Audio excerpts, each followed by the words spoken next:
On the highlights, Presidency confirms 15% fuel tariff, says policy will boost local refining.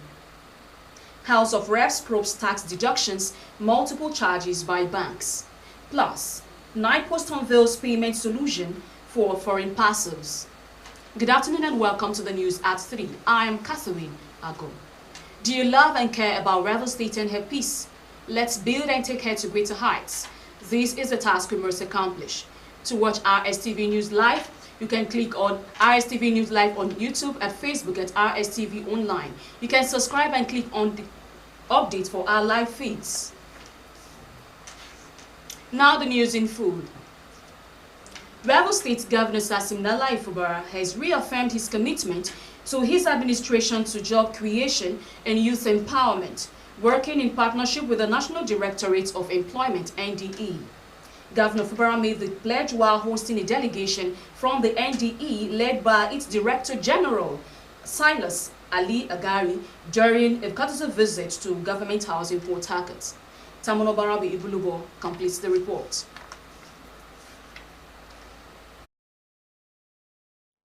During the visit, Governor Ifubara told his guests that job creation remains central to his administration's agenda, describing it as a vital tool to reduce crime and promote social peace. He said a partnership with NDE will address the growing rate of unemployment worsened by migration from rural areas into urban centers like Port Harcourt. Governor Ifubara called for closer collaboration between the agency and the State Ministry of Employment to ensure Rivers people fully benefit from federal employment initiatives. Like you did mention here, Rivers State is a very unusual state because of the economic activity in the state. There is this surge in the city. Everybody is leaving the rural area into the urban area. There is also this migration from the neighboring states also coming into Rivers State and what to look for a better life. The only way we can also help not just the people of Rivers State, but also those strangers, is creating opportunities for them. I'm even more excited when you mention that you have 3 farm centers in the state. Honestly, I'm not even aware of it, that such a thing is existing. So I think with this information now, it will be the responsibility of the Commissioner for Employment to really give me details on what is happening there. So wherever we need to come in, we also do the needful. The governor commended the NDE for its transparent, technology-driven programs that give all citizens equal access to employment opportunities. Governor Ifubara also lauded the NDE's agricultural support program for rural women, describing it as crucial to sustaining families left behind when men migrate to the cities. Governor Ifubara announced the discovery of a new shoreline in Andoni local government area, describing it as strategic asset for Rivers State emerging blue economy. But for us as a government to really appreciate what you're doing, it is also better for us to also be part of it. It's the truth of, we need to be part of it. The people of Rivers State and Nigeria to appreciate the effort of Mr. President. The state has to be part of what you're doing. The publicity should also come not just on your side. When the state is involved, the right publicity is also given to it. So I want you to work with the commissioner so that we can make good use of those programs. A road that we're constructing in Andoni local government area. What was the reason why we embarked on that project? There is a beach that they have in Oyorokoto. It's a fishing settlement and a wonderful tourist center. We now discovered a new shoreline that is even more.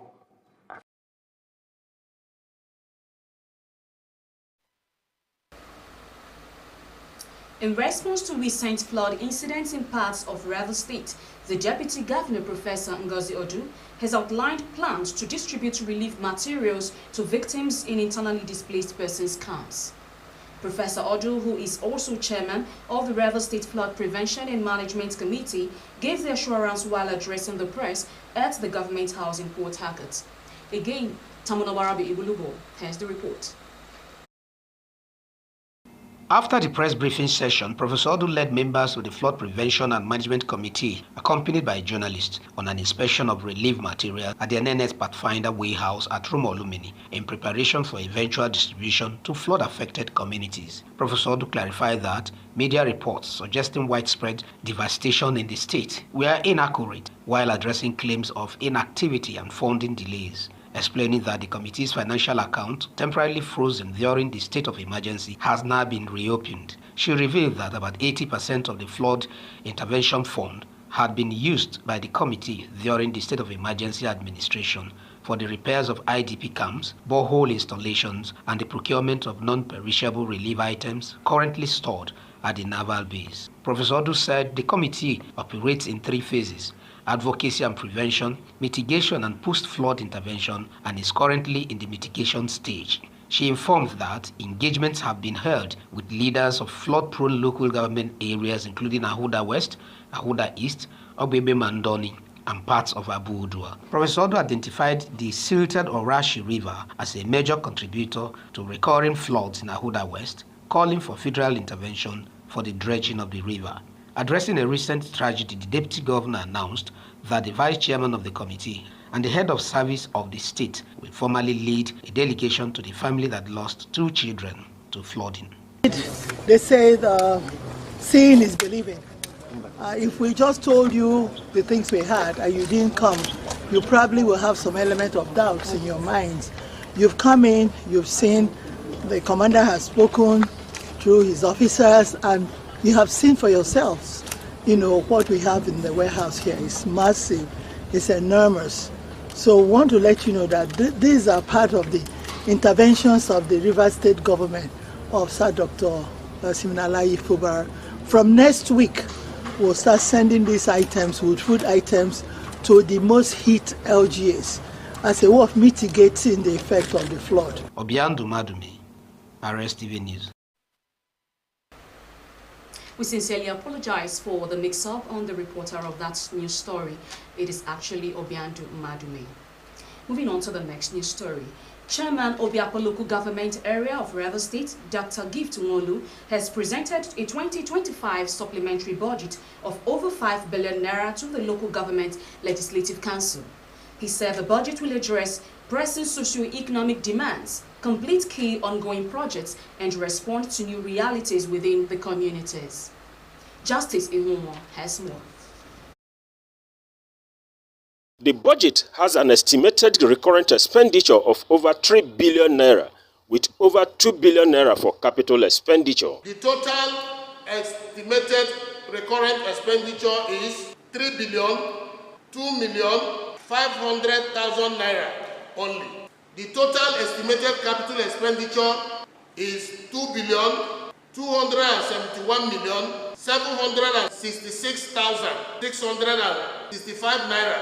These allocations are designed to enhance staff welfare, sustain administrative efficiency, and ensure effective service delivery. Dr. Nwolu noted that the budget reflects his administration's resolve to maintain fiscal discipline while responding to pressing development needs. The chairman appealed to the Legislative Council to give the bill accelerated consideration and passage to enable them deliver the mandate of improving the living condition of the people. This supplementary appropriation bill reflects our administration's resolve to maintain fiscal discipline while responding to pressing developmental needs, as we can find in our local government. It is a people-centered fiscal plan aimed at strengthening governance structures and promoting sustainable growth in our local government area. Leader of Obiapo Legislative Council, Honorable Abuchi Amade, said the budget presentation is timely due to the current realities in the council and assured the chairman that the bill will be given the needed attention. It shows transparency in your administration. It shows accountability in your administration. I want to assure you that on behalf of the 10th Executive Council, that as much as we are working in synergy with the executive arm of the government, will ensure that this bill will see the light of the day. The budget, tagged Obiakpo Arise, is expected to address the needs of key sectors of the local government. Justice Ihuo, Rstv News. Abia State Governor Dr. Alex Oti has signed a memorandum of understanding with WIOCC Group to establish a statewide internet broadband and data center. This groundbreaking project was facilitated by the General Overseer of Omega Power Ministries, OPM Worldwide, Apostle Chibuzo Chinyere. Uboka Umeda tells us more. Apostle Chibuzo Chinyere, a fortnight ago, led a delegation of investors from overseas to the Abia State Government House. Apostle Chibuzo Chinyere, a fortnight ago, led a delegation of investors from overseas to the Abia State Government House, where they sold a business idea worth $2 billion to the governor. The governor, after careful scrutiny, met with members of the Abia State Executive Council and approved the project. Speaking at the ceremony in Umuahia, the state capital, Governor Alex Oti said the data center, when completed, will provide high-speed broadband connectivity through fiber optics with a dig-ons policy that will open opportunities for the entire Southeast and South-South regions. Governor Oti said the project is expected to set Abia on a peak of the digital economy, making it a one-stop digital and telecommunications hub in Nigeria. Here in Abia, we no longer want to play at the lower rungs of the global technology ecosystem or restrict ourselves to mere consumers. To achieve this ambitious goal, we shall be providing the infrastructural backbone to enable our brilliant minds launch out and compete with their peers from other parts of the world.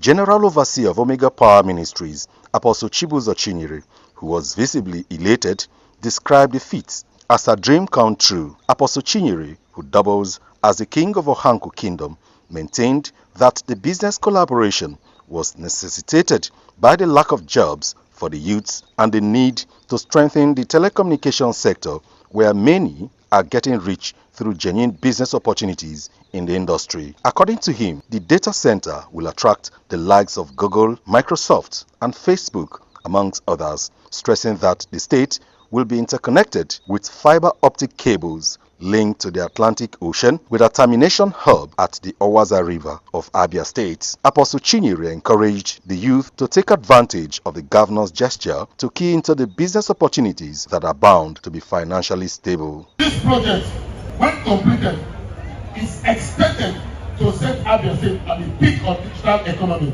making it a one-stop digital telecommunication hub in Nigeria. Technical experts at the event explained that the fiber lines will be annexed to nearby states like Rivers, Akwa Ibom, Delta, Edo, Cross River, Bayelsa, and the entire Southeast region. They said Governor Alex Oti has taken a bold step towards revolutionizing Abia's economy and technical landscape. Ogboka Umeda, Rstv News.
just want the papers, please. Sir.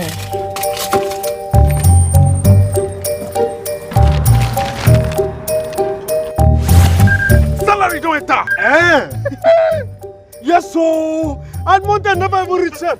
Na salary plenty, oh. No wonder I no gree collect roja from my hand. Shut up, sir.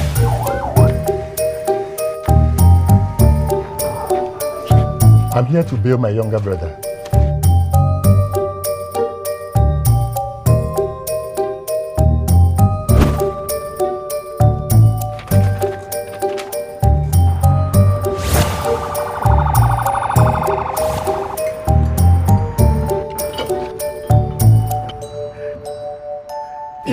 Happen. With good laws, proper funding, Training. and cooperation. If it happen. This is Rstv World News. We bring you world-class news, accurate, first-hand, entertaining, balanced analysis. Rstv, Channel 22 Port Harcourt. You're welcome back. The House of Representatives has inaugurated an ad hoc committee to investigate growing concerns over excessive tax deductions from the earnings of civil servants and public servants, as well as multiple and unclear bank charges imposed on customers of deposit money banks. The committee, chaired by Honorable Kelechi Nwogu, was inaugurated in Abuja by the Speaker Tajuddin Abbas, as Nigerians are increasingly voicing frustration over unfair and unclear deductions from their salaries and bank accounts. In response to growing public outreach, the House of Representatives launched the Honorable Nwogu-led committee to probe the allegations. Lawmakers are seeking explanations from the Central Bank of Nigeria, the Federal Inland Revenue Service, and commercial banks with the aim of ensuring fairness and transparency.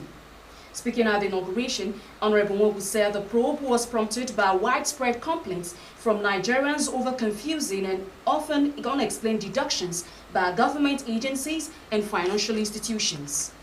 He described the development as a pivotal step in the National Assembly's commitment to transparency, fairness, and accountability, saying lawmakers could no longer ignore the frustrations of citizens who suffer frequent unexplained financial losses. Honorable Nwogu said the committee will investigate the nature, legality, and application of taxes, levies, and deductions affecting civil and public servants, as well as probe potential cases of non-remittance of deducted funds. In his remarks, the Speaker Tajuddin Abbas, represented by the Chief Whip Bello Kumo, reaffirmed the commitment of the 10th National Assembly to protecting Nigerians from exploitative financial practices. The federal government has unveiled the Nigerian Postal Service Automated Payment Solution for inbound international delivery items, an innovation expected to eliminate long queues, improve transparency, and simplify customs payments for millions of users and businesses engaged in cross-border trade across Nigeria. And the launch, held in Abuja, marks a major milestone in NIPOST's ongoing transformation, driven under the supervision of the Minister of Communications, Innovation and Digital Economy, Bosun Tijani, who described the initiative as a living example of how a modern public service should operate in partnership with innovators, technology, and citizens. Tijani said the collaboration between NIPOST and its private sector partners, Paystack, Sandbox, and Messenger, reflects what is possible when government agencies embrace digital innovation and citizen-focused service delivery. He acknowledged these pain points, noting that such inefficiencies go beyond customer service. They are barriers to trade, to e-commerce, and to small businesses struggling to compete globally. In her address, Postmaster General of the Federation, Tola Odeyemi, described the platforms as a new chapter in NIPOST's history, one that fuses legacy public service with modern technology, fintech, and innovation. The Postmaster General, who oversees 1,300 offices nationwide, noted that while the current phase focuses on inbound shipments, NIPOST plans to extend the service to exports through its forthcoming Trade Posts project, a move expected to boost Nigeria's cross-border e-commerce participation. And on the foreign scene, The United Nations has called for an immediate ceasefire in Al Fashir, the capital of Sudan's northern Darfur region. Success Emenike tells us more.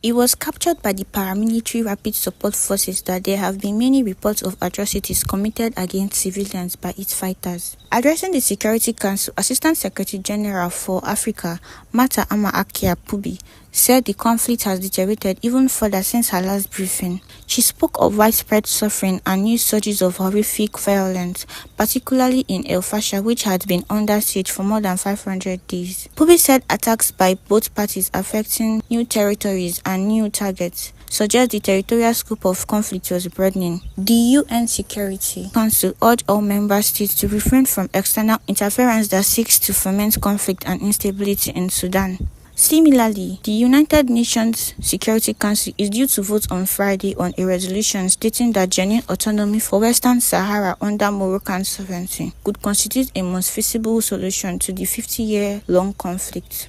Morocco claims Western Sahara as its own, while the Algeria-backed Polisario wants to see a fully independent state. The US drafted autonomy, which was first put forward by Morocco in 2007, would establish a local legislative, executive, and judicial authority for the territory. While Rabat would control defense, foreign affairs, and religion, but a Polisario front is calling for a referendum with independence as an option. The new cap for 2026 dropped from 125,000 under Biden to just 7,500, most of them reserved for members of South Africa's white Afrikaner minority. Washington says Afrikaners face discrimination, land seizures, and race-based violence under South Africa's black-led government. Claims that pictorial calls completely false. Report says about 400 Afrikaners have already been relocated under a fast-track program that began earlier this year. President Trump signed an executive order accusing South Africa of rights abuses and ordering U.S. agencies to prioritize Afrikaners' resettlement, a move that reignited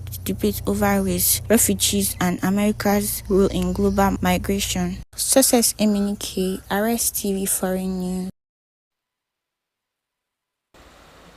And in sports, the Nigeria Women Football League (NWFL) has approved 26 November 2025 as kickoff date for the new season. The announcement was made at the end of the NWFL's annual general meeting, assembly in Port Harcourt. Victory Purple has more. The NWFL announced that the league will be played in two-group format. A total of 20 teams will participate in the 2025/2026 seasons. Defending champions Bayelsa Queens are in Group A, while runner-up Nasarawa Amazons are in Group B. Sunshine Queens, Kasmot Ladies, Imo Queens, and Ahiodanen Queens will make their median appearance in the NWFL this season. The head coach of Nigeria's women national basketball team, the Tigress, Rena Wakama, has been appointed head coach of Hive BC in the Unravel Basketball League 2025-2026 season. Unravel is an 8-team women's basketball league in the United States, co-founded by WNBA stars Brina Stewart and Nafia Sakolia in 2023 and made its debut in January 2025 with 6 teams. The league announced its head coaching lineup for the second season on its website on Thursday, confirming Wakama's appointment alongside 7 others across the league's 8 clubs. Wakama led the Tigress back-to-back FIBA Women's Afro Basket titles in 2023 and 2025 and guided the team to a historic quarter-final berth at the Paris Olympic Games. She will take charge of one of the league's 2 expansion franchises as Unravel will enter its second campaign in January 2026. Serbian giants Red Star Belgrade have officially confirmed the mutual termination of their contract with Super Eagles forward Peter Olejinka. The 29-year-old Nigerian joined Red Star from Czech Republic outfit Slavia Prague in 2023 and went on to score 14 goals in the 46 league appearances for the Serbian champions. In a statement released on the club's official website, Red Star said Olejinka has expressed his desire to pursue a new challenge in his career, whilst they appreciated his professionalism and contribution during his time in Belgrade. Olejinka had been sidelined for most of the last season with an Achilles tendon injury sustained during Red Star Belgrade UEFA Champions League clash with Monaco in October 2024. He went under the knife a month later and began his rehabilitation in February. He has appeared in 2 games this season for the club, with both appearances coming in the Europa League. Olayinka joined Rstv from Slavia Prague after a prolific 5-year spell with the Czech Republic giant. Victory Purple, Rstv Sport News. Moving on to entertainment. Famous Nigerian musician Adekunle Gold has revealed that he is still battling sickle cell crisis. He made this known in a video of his latest interview shared on social media. Gift Emmanuel has more.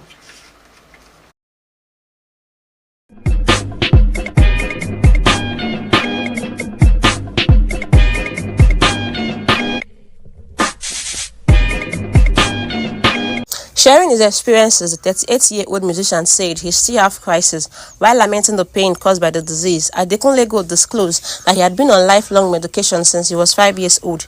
He advised the public on the importance of genotype testing. I love you, my girl. Only God can save me. How do I look away when these fine girls want me? Yeah. Life is for living. Something must kill a man. Baba Shama show me. Baba Shama show me. Babi Magbabi, Babi Magbabi. You're such a beautiful liar. You get it love out to. Nigerian producer and music executive Don Jazzy has revealed that he almost quit music and moved abroad after the record label he co-founded with the band ended in 2012 due to disagreements between them. In a recent interview with Rolling Stone, Don Jazzy disclosed that it was his friends who encouraged him to stay and start again, and Marvin Records was born. The Dorobushi Krona stated that the experience made him stronger, adding that since then, nothing has been ever able to break him. In 2024, Universal Music Group announced a majority investment in Marvin Global, further accelerating its expansion. American singer Billie Eilish has called on billionaires to give their money away at the Wall Street Journal's Innovator Awards in New York. She said, if you have money, it would be great to use it for good things. Maybe give it to some people that need it. She revealed she would be donating $11.5 million to various organizations and charities. People in here that have a lot more money than me. If you're a billionaire, why are you a billionaire? No hate, but yeah, give your money away, shorties. Love you guys. Thank you so much. Gift Emmanuel, Rstv Entertainment News. Do you love and care about Rebel State and her peace? Let's build and take her to greater heights. This is the task we must accomplish. That's the news at 3. I am Catherine Ago. Many thanks for being part of it. Good afternoon.